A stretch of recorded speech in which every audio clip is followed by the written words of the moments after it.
चलिए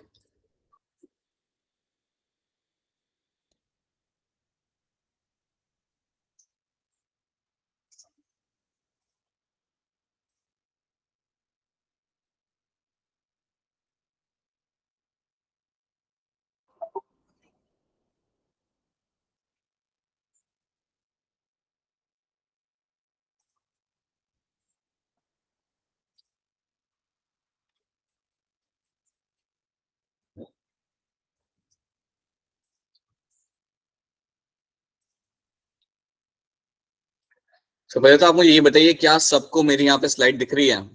yes sir.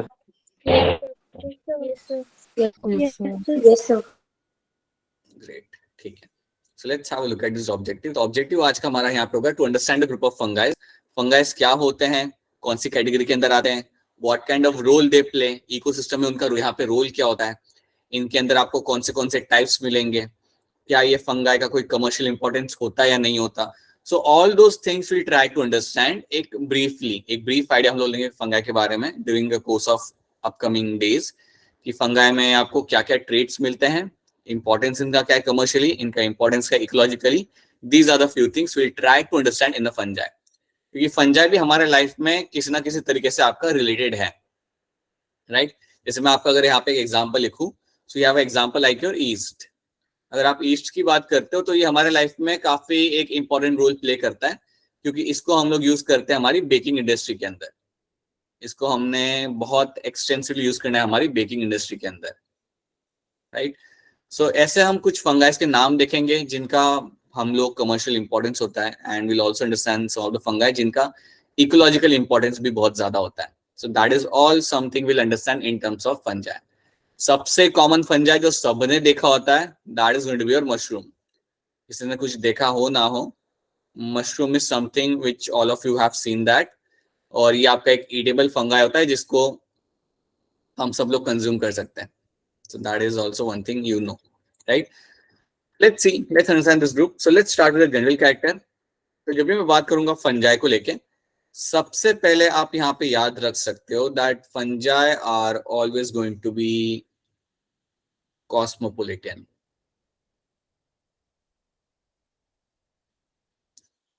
अब इस टर्म का मतलब समझते हैं। अगर कॉस्मोपोलिटन टर्म आपके सामने आ रहा है, दैट मीन्स ये वो एनिमल है या ये वो आपका ग्रुप ऑफ ऑर्गेनिजम्स है जो हर जगह देखने के लिए आपको मिल जाते हैं। You can find them in the soil, water, tree के ऊपर ग्रो करता हुआ, एनिमल के ऊपर ग्रो करता हुआ। You can find them growing at multiple locations, right? So they are seen everywhere. So fungi को मैं कह सकता हूँ कि यार ये मुझे काफी जगहों पे देखने के लिए मुझे मिल जाते हैं। इनका ऐसा नहीं कि मुझे एक स्पेसिफिक हैबिटेट पे ये मिलेंगे, पानी में मिलेंगे या सॉइल में मिलेंगे। I can find them growing like almost everywhere, right? So याद रखना fungi are going to be cosmopolitan. They can be seen growing in, या आपको पानी में, सॉइल पे, ट्री के ऊपर, even growing on some animal, you can find them growing over there. So that is one thing you have to know. Fungi की अगर मैं मोड ऑफ न्यूट्रिशन की बात करूंगा, if I talk about mode of nutrition, तो इसको मैं दो टाइप में डिवाइड करता हूँ। If I talk about mode of nutrition, so पहली चीज, दे आर माय हेटेरोट्रॉप्स। ये बिल्कुल मेरे यहाँ पे हेटेरोट्रॉप्स होते हैं। कोई भी फंगाई आपका फोटोसिंथेसिस कर नहीं सकता, याद रखना। यहाँ पे कोई भी आपको एक्सेप्शन मिलेगा नहीं। हर एक फंगाई आपका हेटेरोट्रॉप होता है, मतलब ये खुद से खाना कभी नहीं बना सकता।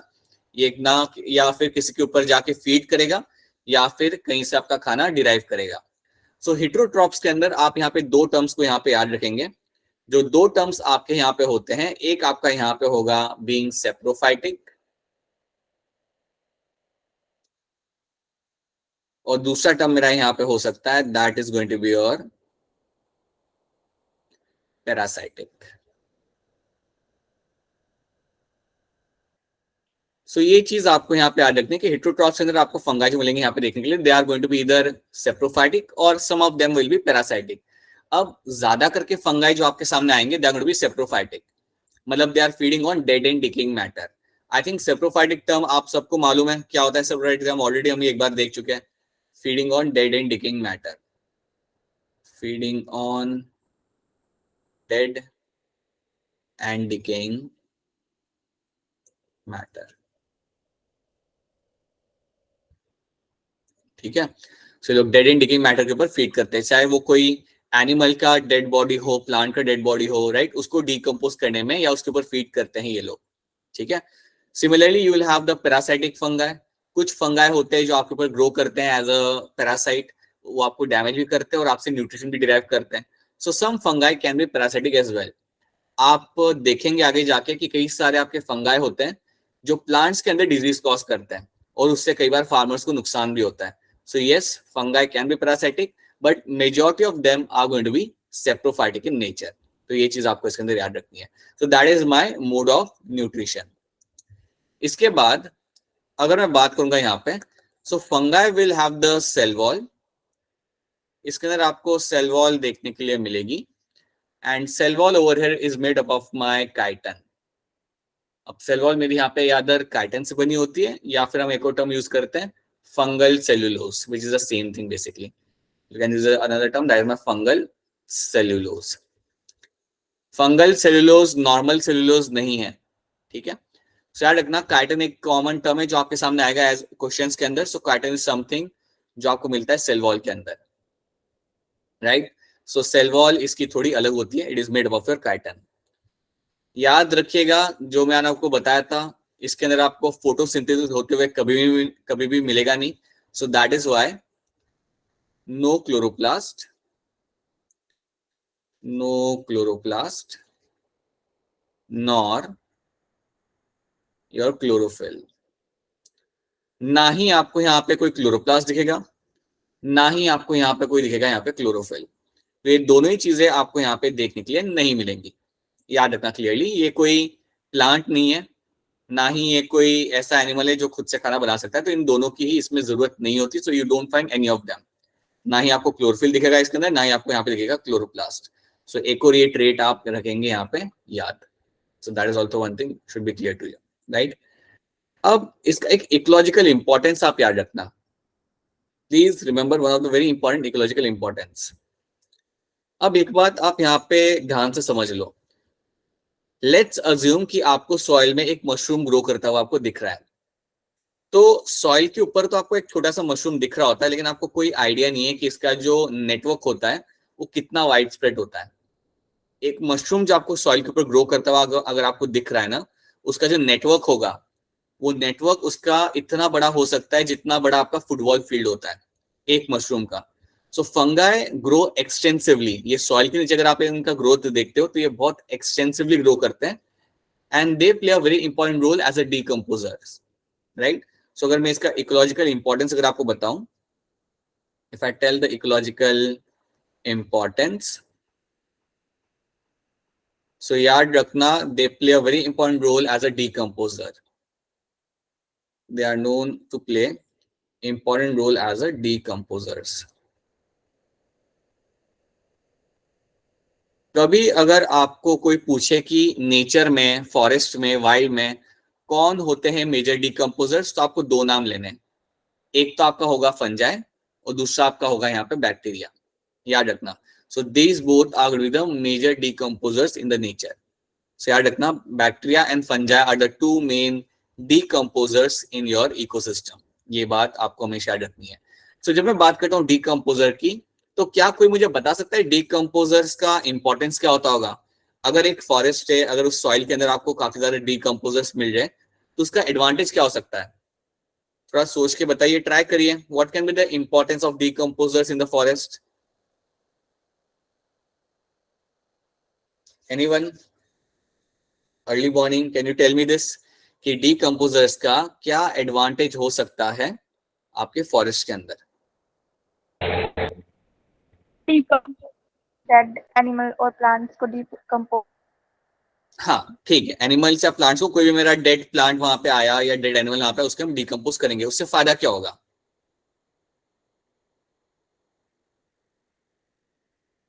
आपने उसे डिकम्पोज किया, उसका फायदा क्या है? फॉरेस्ट में उसका फायदा क्या होगा? सर न्यूट्रिएंट्स सॉइल को मिल जाएंगे। हाँ जी, right, very good. It is going to play a very important role in initiating और maintaining the nutrient cycle. So nutrient cycle को ये मेंटेन करता है। सो न्यूट्रिएंट साइकिल को रेगुलेट करने में आपका ये मदद करेंगे। अब न्यूट्रिएंट साइकिल मतलब क्या? देखिए, जब भी आप डिकम्पोज करें किसी चीज को तो उसको ब्रेक डाउन करने के बाद आपको कुछ मिनरल्स मिलेंगे, आपको कुछ ऑर्गेनिक मैटर मिलेगा, और ये सारा मैटर आपका आएगा सॉइल के अंदर। एक बार डीकम्पोजिशन हो गया और सारे मिनरल्स आपके सॉइल में आ गए, फिर आप उनको वहां से एब्जॉर्ब कर सकते हो। Then you can very easily absorb them from the soil, so plants उन्हें वापस से एब्जॉर्ब कर सकते हैं। तो न्यूट्रिएंट साइकिल को ये लोग मेंटेन करते हैं। सो न्यूट्रिएंट साइकिल को ये लोग करेंगे यहाँ पे मेंटेन, ये बात याद रखना। So they play a role of a decomposers, ये मेरे यहाँ पे डीकम्पोजर्स है, and they will play important role in maintaining the nutrient cycle. अगर आपका न्यूट्रिएंट साइकिल मेंटेन नहीं हो पा रहा, देन आपका पूरा इकोसिस्टम कोलैप्स कर जाएगा। अगर आपका न्यूट्रिएंट साइकिल मेंटेन नहीं हो पा रहा ना, या अगर आप डीकम्पोजर्स को हटा दो आपके सॉइल में से, आपका पूरा इकोसिस्टम आपका कोलैप्स कर सकता है। So they are very very very important, याद रखना। सो this is their ecological importance. They work as a decomposers and they play a role in maintaining the nutrient cycle. Nutrients soil में आ रहे हैं decompose करने के बाद, और उनको प्लांट मेरे एब्जॉर्ब कर सकते हैं, क्योंकि एक बार वो प्लांट के अंदर आ गए तो पूरे इकोसिस्टम में वापस से आ जाएंगे। सो ये एक चीज आपको यहाँ पे याद रखनी है। तो क्या इतने पॉइंट्स आपको यहाँ पे क्लियर है? Are this points clear to all of you यहाँ तक? Yes, sir. Yes. ठीक है, और अगर कोई पॉइंट समझ नहीं आए तो बता दो। If any of the point is not clear then please let me know, so मैं अभी उसको रिपीट कर देता हूँ। आई होप कॉस्मोपॉलिटन टर्म आपको क्लियर है। इट मींस एवरीवेयर, ये आपको हर जगह देखने के लिए मिल जाता है। That's why we use the term like a cosmopolitan. Heterotrophs तो समझना आसानी है आपके लिए। सेल वॉल क्या होता है, something you know, made up of your chitin. Chloroplast, chlorophyll आपको देखने के लिए नहीं मिलेगा, and this is their ecological importance. They work as a decomposer, और न्यूट्रिएंट साइकिल को लोग यहाँ पे मेंटेन करते हैं। That is something they are known for. Now after this, let's talk about their filamentous structure. Alright, जब भी हम फंगाई की बात करते हैं तो फंगाई के अंदर आपको ऐसे थ्रेड लाइक स्ट्रक्चर्स आपको मिलेंगे देखने के लिए। You will get to see such thread like structures. आपको ऐसे कई सारे थ्रेड लाइक स्ट्रक्चर्स मिलते हैं देखने के लिए। अब ये जो थ्रेड लाइक स्ट्रक्चर्स आपको यहाँ पे दिख जाते हैं ना, you call them as a hyphae. याद रखना, ये जो थ्रेड लाइक स्ट्रक्चर्स आपको यहाँ पे मिल जाए देखने के लिए, you are going to call them as a hyphae, right. और ये जो थ्रेड लाइक स्ट्रक्चर्स आपके सामने हैं, इनका जो नेटवर्क होता है, सो अज्यूम करो कि आपके पास यहाँ पे एक फंजाई है, ये है मेरे यहाँ पे फंजाई जो मेरे यहाँ पे ग्रो कर रहा है, और ये तो आपको सरफेस के ऊपर दिखेगा ग्रो करता हुआ, लेकिन नीचे आपको आइडिया नहीं कि इसका नेटवर्क कितना स्ट्रॉन्ग है। You have no clue how deep या हाउ एक्सटेंसिव इसका यहाँ पे नेटवर्क होगा। सो अगर हम इसके नेटवर्क को ऑब्जर्व करोगे, राइट, इसका नेटवर्क बहुत वाइड स्प्रेड हो सकता है। You can have a very intense wide spread network of this kind of fungi. अब ये जो आपको जो पूरा नेटवर्क दिख रहा है, सो याद रखना, ये जो सिंगल सिंगल थ्रेड होते हैं इनको हम बोलते हैं यहाँ पे हाइफे, और ये जो पूरा नेटवर्क है मेरे हाइफे का, ये जो पूरा मेरे यहाँ पे नेटवर्क है हाइफे का, so this complete network of hyphae is called as my mycelium. So याद रखना, your complete network of hyphae,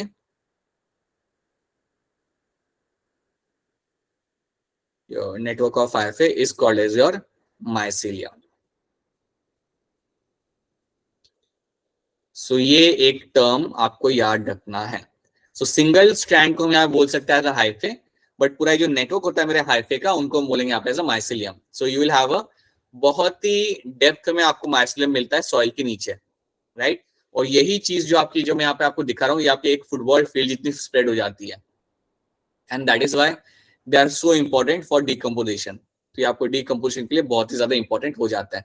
सो याद रखना, ये है आपका यहाँ पे mycelium. So network of hyphae is called as a mycelium, और सिंगल सिंगल हाइफे को हम बोलेंगे यहाँ पे as a hyphae, single strand को बोलेंगे यहाँ पे एज अ हाइफे। तो ये चीज आपको यहाँ पे क्लियर होनी चाहिए। अब दूसरी चीज आप यहाँ पे याद ये रखेंगे कि जब हम बात करते हैं यहाँ पे हाइफे की, right, so let me draw a hyphae over here, right. So hyphae के अंदर अगर आप इसे माइक्रोस्कोप के नीचे अगर आप ऑब्जर्व करोगे तो आपको क्रॉस वॉल देखने के लिए मिलेगा। आपको बीच में आपको क्रॉस वॉल देखने के लिए मिलता है। So you have a cross wall, और फिर उसके बाद आपको यहाँ पे न्यूक्लियस भी देखने के लिए मिलेगा। अगर आपको मैं कोई फंगाई देता हूं, आप फंगाई को ऑब्जर्व करते हो माइक्रोस्कोप के नीचे, और अगर आपको ऐसा स्ट्रक्चर देखने के लिए मिल जाता है, then you will say this is my septate mycelium या septate hyphae. This is my septate hyphae. ठीक है, अगर आपको क्रॉस वॉल दिख रही है, ये जो है आपकी, इसको हम बोलते हैं क्रॉस वॉल। अगर आपको क्रॉस वॉल दिख जाती है then you will say it is my septate hyphae. इसके अंदर आपको सेप्टा फॉर्मेशन आपको यहाँ पे दिख रहा है, तो इसको बोलेंगे हम लोग यहाँ पे as a septate hyphae. So that is one thing you have to know. अगर आपको ऐसी चीज नहीं दिखती, अज्यूम करो कि आपको मैं एक फंगाई देता हूं, आप उसे ऑब्जर्व करते हो माइक्रोस्कोप के नीचे, और जब आप उसे ऑब्जर्व कर रहे हैं माइक्रोस्कोप के नीचे तो आपको यहाँ पे क्या दिख रहा है, यू आर फाइंडिंग कि कोई सेप्टा है ही नहीं, आपको बस यहाँ पे न्यूक्लियस दिख रहा है, कोई भी आपको क्रॉस वॉल नहीं दिख रही। अगर आपको ऐसा हाइफे दिखता है, अगर आपको कभी ऐसा हाइफे दिख जाता है then you will call it as a septate hyphae. Then आप बोलेंगे यहाँ पे उसको एज अ सेप्टेट हाइफे। तो ये चीज आपको याद रखनी है, what is my septate hyphae and what is my aseptate hyphae. Aseptate hyphae के अंदर आपको कोई भी क्रॉस वॉल देखने के लिए नहीं मिलेगी, सेप्टेट हाइफे के अंदर आपको क्रॉस वॉल काफी क्लियरली देखने के लिए आपको मिल जाएगी। सो ये चीज आपको यहाँ पे याद रखनी है। अब असेप्टेट हाइफे के लिए एक और नाम हम लोग यहाँ पे यूज करते हैं, that is called as my coenocytic hyphae. Sorry, this is going to be called as your sinusitic hyphae.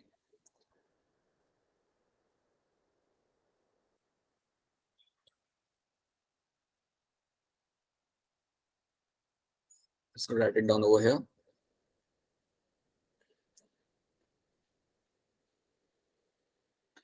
So this is also going to be called as your sinusitic hyphae.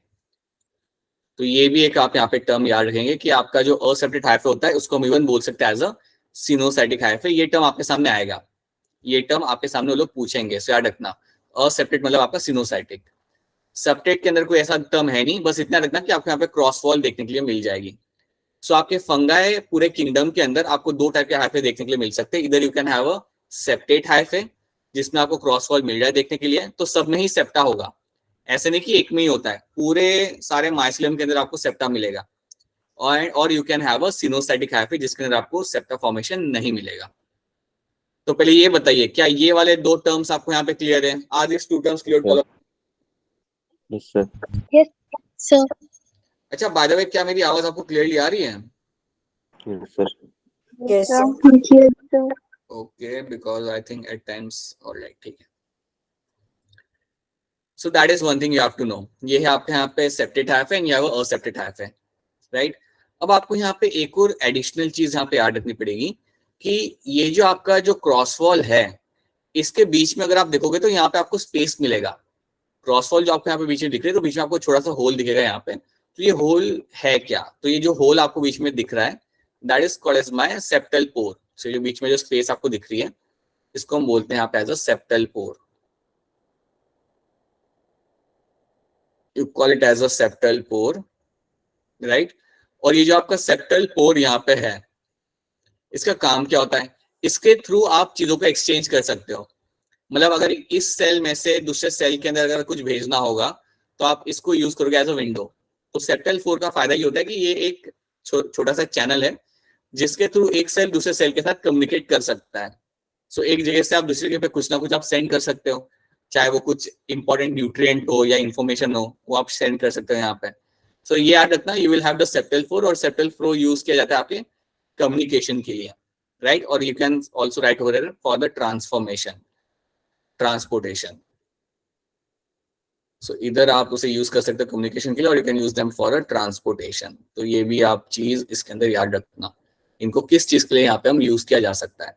So that is my septal pore. ये है मेरे यहाँ पे septal पोर जिनको use किया जाएगा कुछ ना कुछ कम्युनिकेट करने के लिए, कुछ ना कुछ सेंड करने के लिए, कुछ ना कुछ रिसीव करने के लिए इसको हम यूज कर सकते हैं, राइट। तो सेल्स एक दूसरे के साथ बात कर सकते हैं या एक्सचेंज कर सकते हैं न्यूट्रिएंट्स को यूजिंग दिस विंडो। एक विंडो है जहां से तुम एक्सचेंज कर सकते हो चीजों को, दैट्स इट, राइट। तो ये आपको पहले याद रखना है इन टर्म्स ऑफ हाइफे। और नेटवर्क ऑफ हाइफे को हम बोलते हैं यहाँ पे माइसेलियम। और आपको यहाँ पे दो टाइप के हाइफे मिल सकते हैं, एक आपका होता है सेप्टेट, एक होता है आपका असेप्टेट। असेप्टेट को इवन हम बोल सकते हैं यहाँ पे एज अ सिनोसाइटिक हाइफे, इसको हम इवन बोलेंगे यहाँ पे एज अ सिनोसाइटिक हाइफे। तो ये कुछ जनरल ट्रेट्स है जो बहुत इंपॉर्टेंट है याद रखना, क्योंकि वो लोग स्टेटमेंट बेस्ड क्वेश्चन में यही आपके लोग यही आपके साथ वो लोग कैरेक्टर्स शेयर करेंगे या आपसे पूछेंगे. That's why this should be clear to you. So these are the few things, these are some of the general characters जो हमने यहाँ पे इसके बारे में हमने यहाँ पे देखे हैं, राइट. हाँ जी, कुछ क्वेश्चन है सर. आपकी स्क्रीन ब्लर कर रही है बहुत. अच्छा, मेरी स्क्रीन ब्लर कर रही है क्या? नो Yes, सर. sir. Yes, Yes, sir. ठीक है. अरे रुक जाओ सर, 2 मिनट रुक जाओ.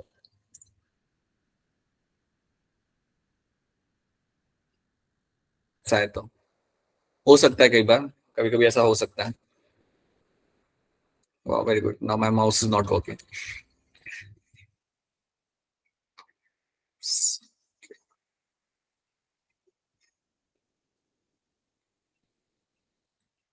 Wait a minute.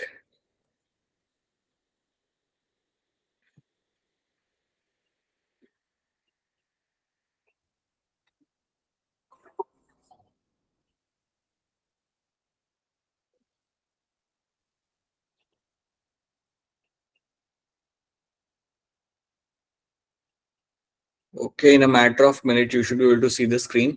क्या अब आपको स्क्रीन फिलहाल ठीक दिख रही है सबको? yes, sir. Yes, sir. Yes sir. ठीक है, चलो, ऑलराइट. तो ये दो चीजें पहले आपको यहाँ पे रखनी, that what is going to be the hyphae over here. Hyphae आपको यहाँ पे कौन से दो टाइप के यहाँ पे हो जाएंगे, ये आपको याद रखना है. यहाँ पे what is your mycelium, and याद रखना आपका इकोलॉजिकल इंपॉर्टेंस क्या होता है फंजाई का, and what are the general other characters will get to see. कौन से आपको यहाँ पे दूसरे कैरेक्टर यहाँ पे फंगाई के अंदर आपको देखने के लिए यहाँ पे मिल जाएंगे. So these are the few things you have to know, right. Now after that let's just wait a minute. Okay, तो यहाँ पे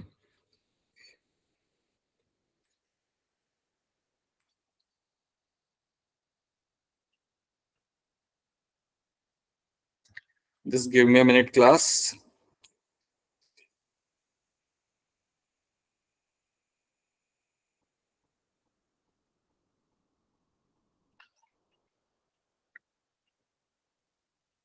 Some technical issue from my end.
All right, I guess now this works.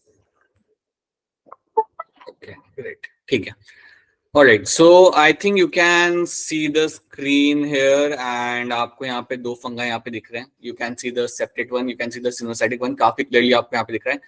So that is how it is going to look like. इस तरीके से यहाँ पे वो दिखेंगे. Septate fungi आपको क्रॉस वॉल यहाँ पे दिख जाएगी, और सेप्टेट सिनोसाइटिक फंगाई की आपको यहाँ पे क्रॉस वॉल आपको देखने के लिए नहीं मिलती, right. So that should be clear to you. Okay, so ये चीज आपको यहाँ पे मिलती है देखने के लिए. अब इसमें आप क्लियर कट याद रखिएगा कि आपके मेजॉरिटी ऑफ जो फंगाई आपके यहाँ पे होते हैं वो आपके होते हैं यहाँ पे सेप्टेट. एक ग्रुप आता है आपके फंगाई का जो आपका होता है असेप्टेट. सिर्फ एक ही ग्रुप आपको याद रखना है जिसके अंदर आपको सेप्टा फॉर्मेशन आपको नहीं मिलेगा, या एक ही ग्रुप आपको याद रखना है जिसके अंदर आपको सिनोसाइटिक हाइफे मिलेंगे, and that group over here is called as your phycomycetes. Phycomycetes, ये चीज आपने याद रखनी है. फाइकोमाइसेट्स आपका वो ग्रुप है आपके फंगाई का जिसके अंदर आपको सिनोसाइटिक हाइफे देखने के लिए मिलेंगे। So these are the group of fungi जिसके अंदर आपको सिनोसाइटिक हाइफे मिलेंगे देखने के लिए। दैट मीन्स इनके हाइफे के अंदर आपको क्रॉस वॉल देखने के लिए कभी भी नहीं मिलेगी। So this should be clear to you. So that is something all of you have to remember, right. एक ही ग्रुप का नाम है यहाँ पे जो आपको यहाँ पे याद रखना है, that's it. Okay, so that should be in your head. बाकी जितने भी आप फंगा देखोगे ना उन सब के अंदर आपको सेप्टा फॉर्मेशन मिल जाएगा। So these are the few things you have to know. तो ये कुछ आपके जनरल कैरेक्टर्स है, these are some few general characters जो आपको यहाँ पे याद रखना है इन टर्म्स ऑफ फंगाई। मैं इसमें एक चीज यहाँ पे ऐड करना चाहूंगा, अगर आपसे कोई पूछे what is a stored food, अगर आपसे कोई पूछे what is a stored food in the fungi, then आपका आंसर यहाँ पे होगा ग्लाइकोजन। देन आपका आंसर यहाँ पे आता है glycogen. So that is also one thing you have to know. Sorry, I guess you cannot see me right now because of some issues on my end, but I guess आप लोगों को मेरी आवाज आ रही है। So stored food form जो इसके अंदर आपको मिलेगा फंगाई के अंदर, that is going to be the glycogen। ये बात याद रखना। So खाना जो इसमें स्टोर किया जाता है वो ग्लाइकोजन के फॉर्म में स्टोर किया जाता है। अब ग्लाइकोजन को लेके एक इंटरेस्टिंग बात यहाँ पे ये कि ग्लाइकोजन आपको ह्यूमन बॉडी के अंदर भी मिल जाएगा। ग्लाइकोजन आपको ह्यूमन बॉडी में भी मिलेगा and this can be found in muscles and liver. So animal cell के अंदर भी, एनिमल बॉडी के अंदर भी ग्लाइकोजन को स्टोर किया जाता है और ये ग्लाइकोजन को हम लोग स्टोर करते हैं in the liver and in the muscles. So humans के अंदर या मैं कहूंगा एनिमल्स के अंदर भी glycogen is a stored form of energy. ठीक है, so that is also one thing you have to remember. So stored food is going to be your glycogen over here. So that is one extra thing you have to no.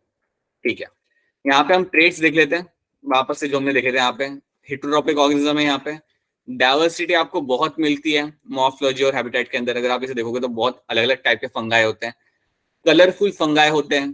कभी आप notice करना, अगर आप अपने bread को बाहर छोड़ दोगे ना एक रात के लिए या 2 रात के लिए, आपको मिलेगा उसके ऊपर भी आपकी फंगाई ग्रो कर जाएगा और वो भी ब्लू कलर का फंगाई ग्रो करेगा उसके ऊपर। So you have a different variety of fungi growing. अगर आप एक एप्पल को कट करके रख देते हो उसके ऊपर फंगाई ग्रो कर जाता है।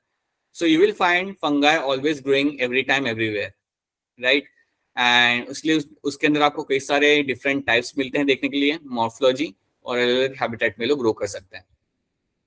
They can be seen in a form of your molds on the bread, butter, leather, pickle and even the rotten fruits। कहीं पे भी ये लोग ग्रो कर जाते हैं। अच्छा, मैं आपको यहाँ पे एक और चीज मेंशन करना चाहूंगा कि अगर फंगाई का देखा जाए तो प्रेफर क्या करते हैं, कैसे एरिया में वो लोग ग्रो करना प्रेफर करते हैं। तो याद रखना, they prefer to grow in humid and warm environment. Humid and warm environment. So humid and warm environment के अंदर ये लोग ग्रो करना यहाँ पे प्रेफर करेंगे। ठीक है, सो ह्यूमिड एंड वार्म एनवायरमेंट के अंदर ये लोग आपका काफी हैप्पीली ग्रो कर जाते हैं। आप बताओ कि कौन सा सीजन आपका हो सकता है जो ह्यूमिड एंड वार्म होगा? 3 सीजन जो आपके होते हैं उनमें से कौन सा होगा आपका? Rainy season. Rainy season, monsoon, best time. This is the best time जहां पे फंगा रैपिडली ग्रो कर सकता है। So these are the kind of environment they prefer, right? These are kind of environment they prefer to grow. So ये environment वो लोग prefer करते हैं। अगर ये एनवायरमेंट नहीं मिलता, even then they are able to grow. This is their preference. Now so ये ऑलरेडी हमने देख लिया। क्लोरोप्लास्ट एंड क्लोरोफिल आपको यहाँ पे मिल जाएगा। काइटिन हमने देख लिया, जिसको हम इवन कह सकते हैं यहाँ पे एज अ फंगल सेलुलोज। तो ये सारी चीजें आपको यहाँ पे क्लियर है। ओके, ये भी हम देख चुके हैं। आपके फंगाई को हम 2 पार्ट में डिवाइड करते हैं, saprophytic and parasitic. Parasitic fungi आपके ऊपर ग्रो कर सकता है and it can derive nutrition from you. ये आपको एनिमल में भी मिलेगा ग्रो करते हुए, ये आपको मिलेगा इवन प्लांट्स के अंदर ग्रो करते हुए। मैं आपको एक एग्जाम्पल देता हूँ। आपने एक बीमारी का नाम शायद सुना होगा कभी ना कभी, या टीवी पे देखा होगा, या कुछ ना कहीं सुना होगा। एक कंडीशन होती है जिसे हम कहते हैं रिंगवॉर्म्स। एक कंडीशन होती है आपकी रिंगवॉर्म करके। सो रिंगवॉर्म बेसिकली आपको होता है फंगाई की वजह से। ये आपका फंगाई की वजह से फंगाई आपकी बॉडी पे ग्रो करने लगता है and that is called as my ringworm, right? इसमें कोई वॉर्म इन्वॉल्व नहीं होता, but it is basically caused by a fungi. तो ये आप पढ़ोगे 12th के अंदर कि डिजीज है क्या, बट याद रखना, so you will find fungi being parasitic as well. और प्लांट्स में तो ये काफी ज्यादा डिजीज कॉज करते हैं। प्लांट्स में तो ये आप number of disease cause by the fungi, और इसलिए आपको फंगीसाइड यूज करना पड़ता है आपके फील्ड के अंदर, आपके क्रॉप्स के अंदर आपको एक स्प्रे करना पड़ता है फंगीसाइड ताकि आप उनको खत्म कर सको. So yes, they can be parasitic in nature as well. So ये जब हमने यहाँ पे देख लिया, अब हम यहाँ पे बात करते हैं, let's talk about my reproduction. अब हम यहाँ पे डिस्कस करेंगे हमारे रिप्रोडक्शन के बारे में. जब मैं बात करता हूँ यहाँ पे अबाउट द रिप्रोडक्शन, तो रिप्रोडक्शन इसके अंदर काफी टाइप्स आपको यहाँ पे मिल जाएंगे. पहला जो आपको यहाँ पे टाइप मिलेगा, that is going to be the vegetative mode of your reproduction. So हम पहले बात करेंगे हमारे वेजिटेटिव तरीका जिसके थ्रू फंगाई अपना नंबर यहाँ पे बढ़ा सकता है. अच्छा, आगे बढ़ने से पहले क्या यहाँ तक सबको क्लियर है? Are the things clear to all of you यहाँ तक? Yes, Yes, sir. sir. Yes, sir. Yes, sir. Alright, okay okay. हाँ, जो कुछ चीज रिपीट करेंगे तो प्लीज बता देना, ठीक है? प्लीज अपना आपको अनम्यूट करके मुझे बता दीजिएगा कि अगर कोई चीज रिपीट करनी होगी तो. Right, let me see if I can find my webcam working again. Just give me a minute. Okay, let's see, may be not. ठीक है, ऑलराइट. सो अब अगर बात करते हैं वेजिटेटिव मोड ऑफ रिप्रोडक्शन की यहाँ पे, तो आपको यहाँ पे क्या क्या चीजें देखने के लिए मिल सकती है. You can have a term like my fragmentation. एक तो आपका यहाँ पे होता है टर्म जिसे हम बोलते हैं यहाँ पे as a fragmentation. So that's one thing, right. Then आपका यहाँ पे एक टर्म आएगा, that is going to be something like a fusion. Fusion term आपने इसके पहले भी सुना है. अगर आपको याद हो तो बैक्टीरिया का जब हम रिप्रोडक्शन पढ़े थे तब हम वहां पे बाइनरी फ्यूजन कराते थे.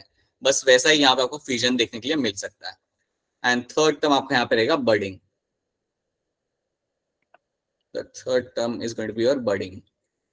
अब बर्डिंग जो मेरा यहाँ पे टर्म है ना, इसके बारे में आपको एक चीज बताना चाहूंगा. ये बर्डिंग सबसे ज्यादा कॉमनली आपको देखने के लिए मिलेगा इन द ईस्ट. ये बर्डिंग जो आपका तरीका होता है ये सबसे ज्यादा कॉमनली मिलेगा देखने के लिए एक फंगाई के अंदर, and that is going to be your yeast. अब ईस्ट के बारे में आप एक चीज आप सब लोग जानते हो जो मैंने आपको बताई थी क्लास के स्टार्टिंग में. इसको हम लोग कमर्शियली बहुत यूज करते हैं. इसको हम लोग कमर्शियली बहुत ज्यादा यूज करते हैं फॉर द बेकिंग इंडस्ट्री के अंदर.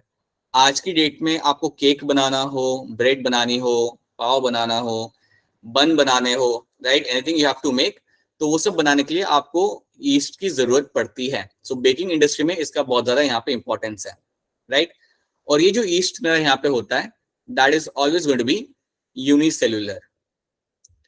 ये मैं अभी से ही मेंशन कर रहा हूं ताकि आपको हमेशा याद रहे कि ईस्ट आपका एक लौता ऐसा फंगाई है जो आपका यूनिसेल्युलर यहाँ पे होगा. और ये जो फंगाई होता है इसका रिप्रोडक्शन का सबसे कॉमन तरीका होता है बर्डिंग. ये बर्डिंग के थ्रू आपको यहाँ पे रिप्रोड्यूस कर सकता है. बाकी लोगों में बर्डिंग आपको देखने के लिए नहीं मिलेगा, बट इसके अंदर बर्डिंग आपको देखने के लिए मिल जाता है, राइट. बर्डिंग क्या होता है एक बार फिर हम देख लेंगे. आई थिंक आपने पढ़ा होगा लोअर क्लास के अंदर, बट एक बार फिर हम उसे देखेंगे यहाँ पे. बट इतना याद रखना that east is my unicellular fungi. और कोई अगर आपसे कल उठ के पूछे कि यार इसका साइंटिफिक नाम क्या होता है, then that is my saccharomyces.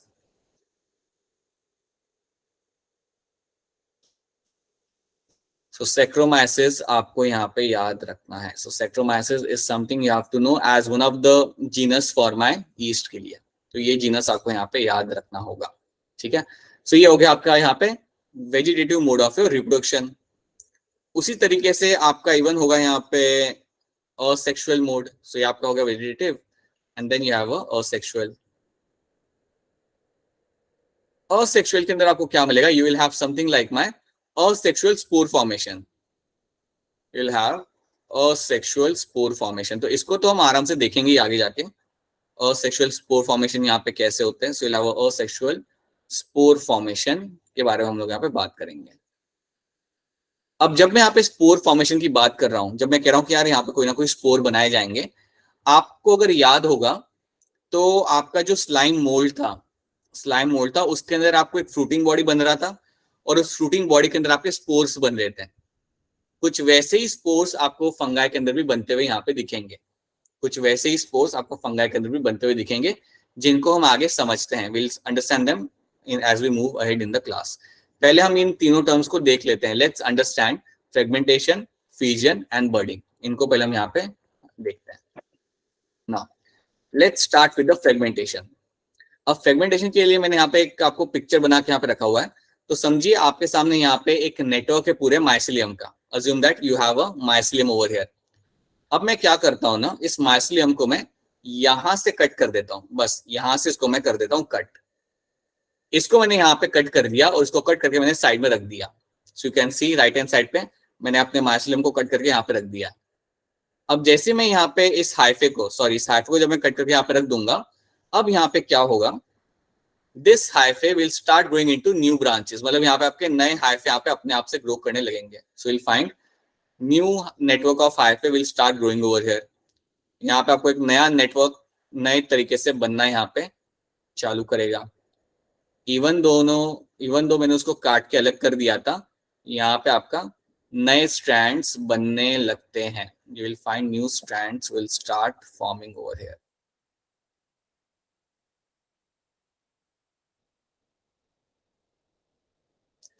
So this is what will start happening.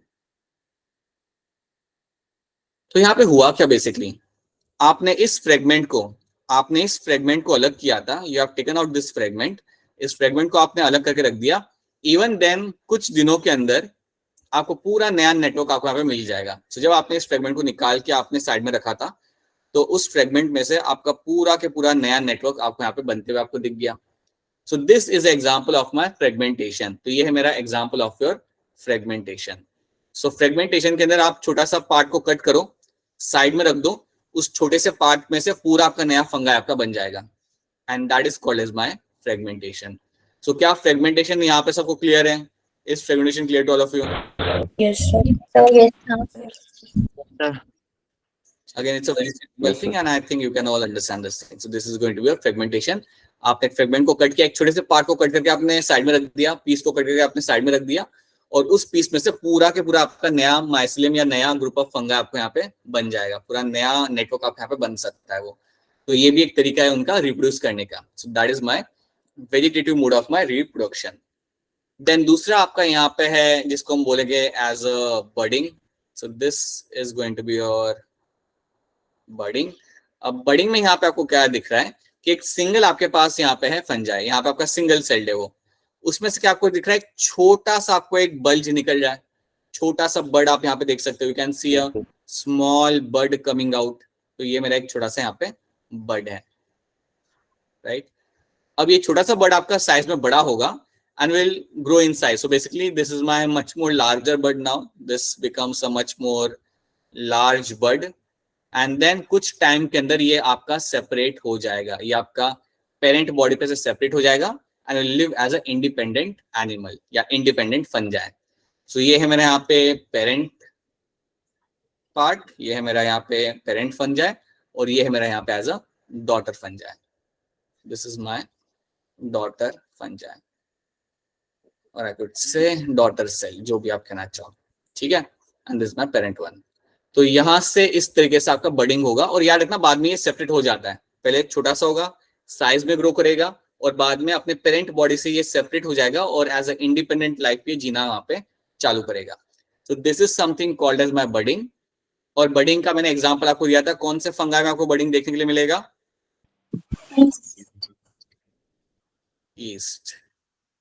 East के अंदर आपको काफी कॉमनली, काफी इजीली आपको बडिंग देखने के लिए मिल सकता है. So that is something you will get to see in the yeast, right. इसमें ये आपको देखने के लिए मिल जाता है काफी कॉमन तरीके से, राइट.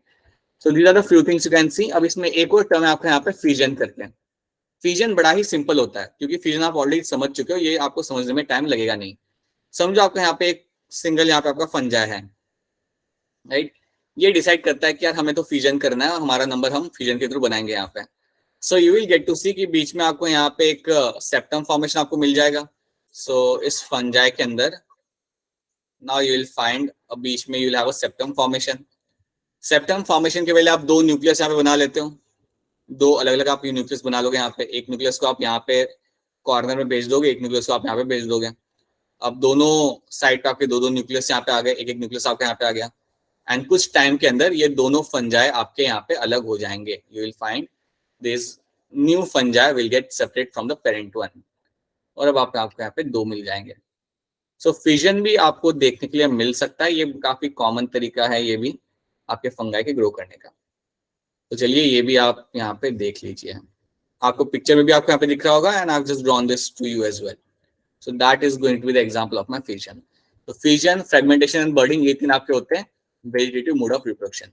देख लो, fungal filament breaks into small pieces due to any reason, and now this pieces form a new fungal filament. और यही जो टुकड़े होंगे ये एक नया फंगल फिलामेंट पूरा यहाँ पे फॉर्म कर सकता है. ये हो गया आपका यहाँ पे एज अ फ्रेगमेंटेशन. जो आपको आगे बताया था वही चीज यहाँ पे इन्होंने लिखी हुई है, right.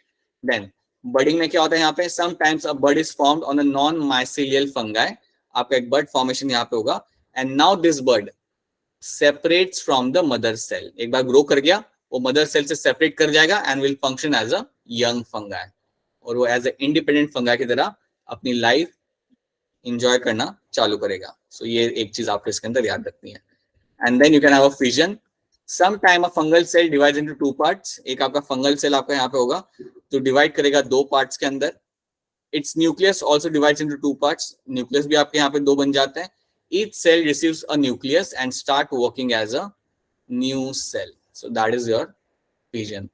So these are the things which you have to know. Again, they are quite simple for you to understand and remember. So इतना आपको इसके अंदर याद रखना है. Now, I hope first of all आपको vegetative mode of reproduction सबको यहाँ पे clear है. Yes, sir. Give me a quick yes so that we can move ahead. अगर ये समझ आ रहा है तो फटाफट yes बोलो मुझे so that हम लोग आगे का देखें. Yes, sir. Yes, sir. Yes, sir. Yes, sir. ठीक है. So now let's have a look at this asexual mode of reproduction in your fungi. ये थोड़ा सा ध्यान से देखना है यहाँ पे. Please pay attention to this. ये आपके सामने बार बार आएगा, लेकिन अगर आप इसे एक बार समझ जाते हो देन आपको यहाँ पे कोई दिक्कत नहीं आएगी. अब पता है क्या, हम लोग यहाँ पे बात करेंगे अबाउट द असेक्सुअल स्पोर्स. यहाँ पे will discuss about the asexual spores. अब जब मैं यहाँ पे बात करता हूँ मेरे असेक्सुअल स्पोर्स के बारे में, आपके सामने मैं यहाँ पे कुछ टर्म्स लिखना चाहूंगा. पहला टर्म जो मैं यहाँ पे आपके सामने लिखूंगा वो आपका होगा यहाँ पे स्पॉन्जियोस्पोर. दैट इज माय स्पॉन्जियोस्पोर और स्पॉन्जियोस्पोर्स. तो ये होते मेरे एक टाइप के असेक्सुअल स्पोर्स. क्वेश्चन यहाँ पे ये क्या, ये स्पोर बनते कहाँ पे, तो अब ये चीज हम देखते हैं. Let's try to see that. आपको कई बार क्या दिखेगा कि आपके फंगाई के अंदर आपको एक लंबा सा स्ट्रक्चर आपको बनता हुआ दिखेगा. You will get to see कि समझिए आपका फंगाई तो आपको एक लॉन्ग स्ट्रक्चर आपको यहाँ पे मिलेगा, और स्ट्रक्चर के टिप के ऊपर आपको एक साथ गोल स्ट्रक्चर आपको मिल जाएगा. You will find a round structure at the tip. So ऐसा स्ट्रक्चर आपको देखने के लिए मिल जाता है फंजाई के अंदर. और ऐसा स्ट्रक्चर अगर आपको याद हो तो हमने एक दिन पहले भी देखा था हमारे स्लाइम मोल्ड के अंदर. If you remember, the same kind of structure we have also seen in the slime mould, right. अब ये जो स्ट्रक्चर आपके सामने यहाँ पे बना है, ये जो पूरा गोल वाला जो आपका यहाँ पे पार्ट है, दैट इज माय स्पोरेंजियम. इसको हम लोग बोलेंगे यहाँ पे as a sporangium.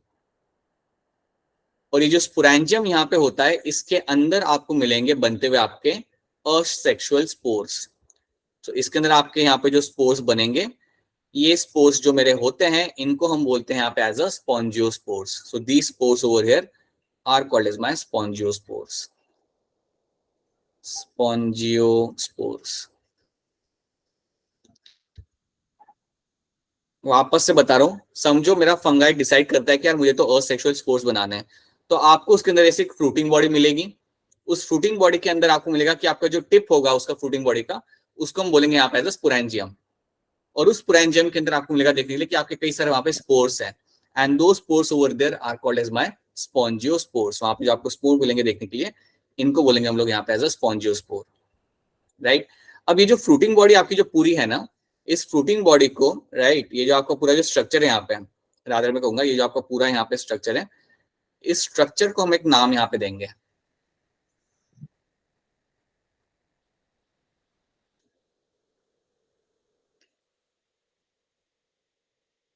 and that structure is called my spongiophore.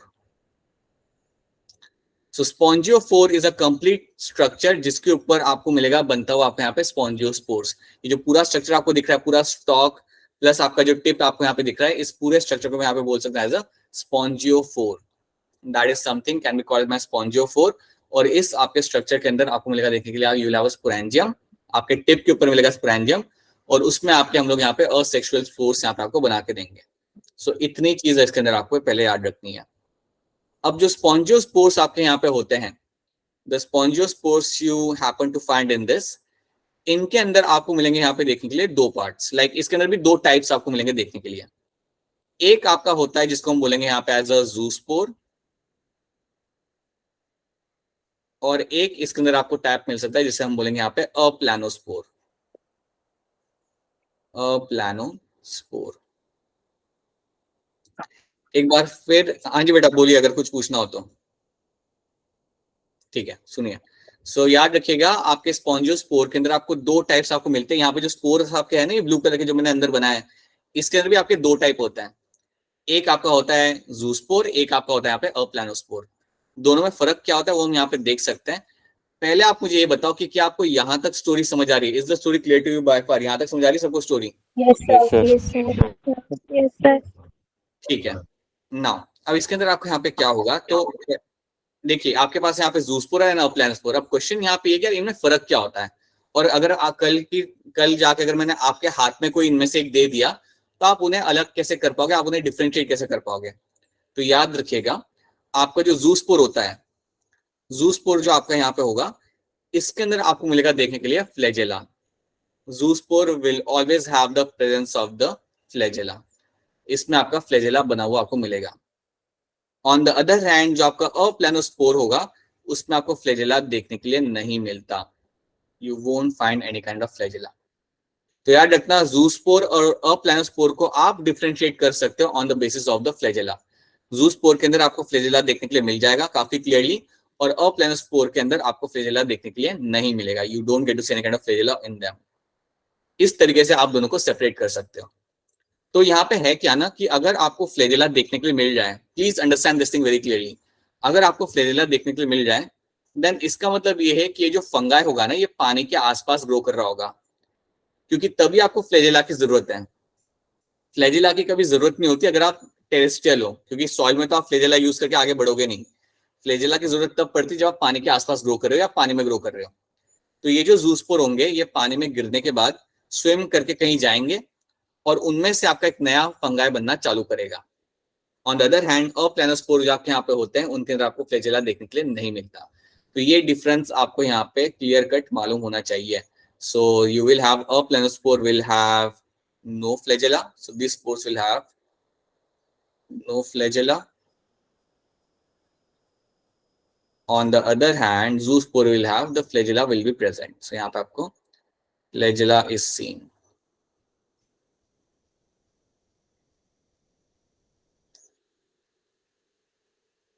So this is something you have to know.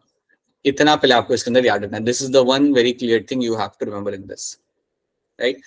So flagella है, flagella नहीं है, right? अब जनरली होता क्या है, अब ये बस आप एक लास्ट चीज यहाँ पे समझ लो, then we can wrap this up. आपके जो स्पॉन्जियोस्पोर्स यहाँ पे होते हैं, जो आपने यहाँ पे बनाए हैं, the thing which have been formed over here in this sporangium के अंदर, ये आपने बना लिया. अब यहाँ पे होगा क्या, आपका जो स्पोरेंजियम है ये आपको ब्रेक होगा. Understand this thing. ये जो आपको जो ऊपर जो फ्रूटिंग बॉडी ये गोल्स है ना, ये आपका ब्रेक होता है. और ये जब आपका ब्रेक होगा, या मैं कहूंगा ये जब आपका रप्चर होगा, तो उसके बाद क्या होगा, ये सारे स्पोर्स में बाहर निकलेंगे. सर रिपीट करना पीछे. हाँ सुनो, देखो यहाँ पे होगा क्या. Let me just try to tell you over here. See, assume that कि आपके पास है यहाँ पे आपका स्पोरेंजियम. अब जब अंदर स्पोर्स बन जाएंगे तो आपका स्पोरेंजियम यहाँ पे हो जाता है ब्रेक. तो जैसे कि आप यहाँ पे देख सकते हो, ये आपका स्पोरेंजियम यहाँ पे ब्रेक हो गया. अब जैसे मेरा स्पोरेंजियम यहाँ पे ब्रेक हो गया, जैसे मेरा यहाँ पे टूट गया, अंदर की जितने के जो मेरे यहाँ पे स्पोर्स थे वो सारे बाहर आना चालू करेंगे. ये सारे आ जाएंगे बाहर. अब जैसे ये बाहर आते हैं, कहीं ना कहीं दूर जाके गिरेंगे. ये हवा के साथ या पानी के साथ तैर के कहीं दूर जाके गिरेंगे. जहां पे भी मेरा स्पोर जाके गिरेगा, वहां पे मुझे नया माइसिलियम का नेटवर्क बनना चालू करेगा. You will find a new network of mycelium will start forming. New network of mycelium will start forming over there. तो ये मेरे जो स्पोर्स है यहाँ पे, ये कहीं भी जाके गिरेंगे और वहां पे एक नया नेटवर्क या नया माइसिलियम या नया फंगाई मेरा वहां पे बनना चालू करेगा. तो ये चीज आपको यहाँ पे होते हुए मिलेगी. तो याद रखना, आपका स्पोरेंजियम आपका रप्चर करेगा, स्पोर्स आपके बाहर निकलेंगे, कहीं ना कहीं जाके गिरेंगे और वहां पे आपका नया माइसिलियम बनना चालू करेगा या नया फंगाई वहां पे आपका बनना चालू करेगा. So that's why new fungi. In a real sense, I can say this is your new fungi that will be formed. इतनी चीज आपको यहाँ पे याद होनी चाहिए. और इसके अलावा बस एक एडिशनल चीज यहाँ पे और याद रख लेना कि जितने भी आप इसके अंदर स्पोर बना रहे हो, जितने भी आप अंदर स्पोर बना रहे हो, जिन्हें हम स्पॉन्जियोस्पोर कह रहे हैं, they are formed because of mitosis. इनको बनाते हो आप माइटोसिस करके, याद रखना. So all the spores which are being formed, ये आपके माइटोसिस करके ही आप यहाँ पे बनाओगे. ठीक है, तो रैपिडली आप यहाँ पे स्पोर बनाओगे. स्पोर आपके बन गए, आप रप्चर करा दो आपके स्पोरेंजियम को, आपके स्पोर बाहर आएंगे, कहीं ना कहीं गिरेंगे, and they will give rise to a new fungi. इतनी स्टोरी आपको यहाँ पे याद रखनी है. This is something you have to know. तो बताओ यहाँ तक क्लियर है आपको? यहाँ पे asexual mode of reproduction is clear to all of you? Yes sir. Right. अगर ना हो या कंफ्यूजन हो तो पूछ लेना. Please go ahead and ask your question if you have still any kind of confusion. ये क्लियर होना चाहिए. अगर आपको रिप्रोडक्शन असेक्सुअल और सेक्सुअल अगर आपके दिमाग में क्लियर है, if you have very clear cut idea कि उसमें हो क्या रहा है ना, देन बाकी का portion becomes a walk in a park for you. It's a piece of cake for you. अगर आपको ये दो चीजें अगर समझ आ जाती है इसके अंदर तो. बिकॉज अगर वो आपसे क्वेश्चन पूछते भी है तो very often they happen to ask you question based on these things. So you should know कि ज़ूस्पोर जो मेरा होता है उसमें फ्लैजेला होता है. यू शुड नो कि अप्लानोस्पोर में मेरा फ्लैजेला यहाँ पे नहीं होगा. यू शुड नो कि आपका जो एक टाइप के स्पोर्स होते हैं स्पॉन्जियोस्पोर्स, वो आपके बनाए जाते हैं एक फ्रूटिंग बॉडी के अंदर. आपके फ्रूटिंग बॉडी को यहाँ बोलेंगे हम यहाँ पे as a sporangium. So these are the things you have to know. अगर आपको इतना क्लियर है यहाँ पे, I will not add one more thing in this. एक और चीज मैं ऐड करूंगा, लेकिन कल ऐड करूंगा इन दिस. बट पहले आप इतनी चीज इसके अंदर याद रखना. ठीक है. So that is one type of my asexual spores. Right. So यहाँ पे हमने देखी स्टोरी मेरे स्पॉन्जियोस्पोर्स की. ओके. ऐसा आपका एक और हमें टर्म देखना है, and then we can go ahead with the sexual mode of reproduction. लेकिन आप पहले इतना याद रखना. एंड हो सके तो जनरल कैरेक्टर पढ़ लेना. हो सके तो मतलब take your time out. It won't take more than 15 minutes to read the general characters from the NCERT. एक बार उन्हें देख लो. राइट. एंड मैं आपके साथ एक क्या करूंगा ना, I will be sharing with you the module. मैं आपके साथ भी एक मॉड्यूल शेयर करूंगा Avantika. So just wait a minute before we wrap up the class. Let me give you some basic info about the module. So all right.